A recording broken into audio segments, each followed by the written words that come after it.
क्या आपको भी एमबीबीएस करनी है? तो आज मेरा एक जो नीट एस्पिरेंट था उसके साथ मेरा थोड़ा इंटरेक्शन हुआ। I like to say that, मैंने उसको थोड़ा समझाया कि जब उसने मुझे बताया कि वो उसका फर्स्ट जॉब है, फिर उसको घर वाले बोल रहे हैं कि या तो बायोटेक कर लो और या तो जूलॉजी कर लो।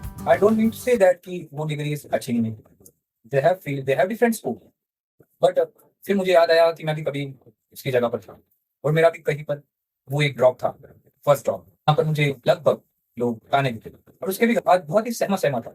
जब मैं उससे मिला और मैंने उससे बात करी कि क्या हुआ है, तो मुझे कोई बात बताई कि आप मुझे अदर के अंदर बता दो। बट उसका जो नीट स्कोर था कल के साथ गया था 200 लगभग, ठीक है, और जो नीट का आया था 2026 का, तो उसके 450 के करीब आया। तो इट्स गैप। आई थिंक उसने मेहनत करी थी इसलिए वो गैप आया। जब री नीट हुआ तो वही स्कोर 380 या 380 के करीब हुआ। पेपर हार्ड था।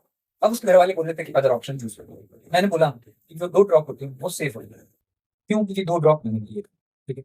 और मैं भी कहीं ना कहीं पर प्रिपरेशन करी उस हिसाब से कि मैं इधर से इधर पहुंचा। उसके बाद उसने बोला कि अदर कोर्सेज के अंदर करीबन मुझे 75,000 के लग रहे, ठीक है। मैंने बोला अगर तू जेएनके के अंदर एमबीबीएस करेगा तो वो 75 के से लेकर 1 लाख तक होगा, मतलब लगभग सेम ही लगेगा। But if you choose one drop and your whole focus should be NCERT, तो आपको कुछ नहीं देखना, ना शादी देखनी है, ना बर्थडे देखना, कोई और पार्टी देखनी है। ओनली नीड पर फोकस करना पड़ेगा। कोई भी इवेंट आपको अटेंड नहीं करना होगा, ईद हो और हो, सब बनाओ, घर को बनाओ, ठीक है, एक दिन बनाया, ठीक है। आपको एक रूम में बैठकर पढ़ना पड़ेगा मेरे हिसाब से, ठीक है। It's my opinion.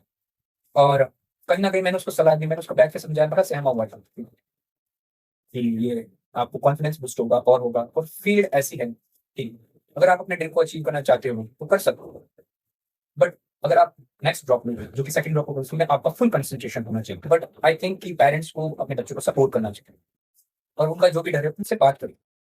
जितनी ज्यादा आप बात करोगे उतना ज्यादा उनका मन हल्का होगा। क्योंकि कहीं ना कहीं उसकी नजरों में मुझे दिख रहा था कि कुछ ना कुछ तो है जो उसको रोक रहा है ड्रॉप करने से। I am not supporting excess of drops, 5 drop 6 drop नहीं। आई थिंक 2 ड्रॉप काफी है और आपको अपने बच्चों का सपोर्ट करना चाहिए। बाद में ये तो मैं नहीं जानूंगा। सारी उम्र हम मर मर के जी लिए, एक पल तो अब हमें जीने दो।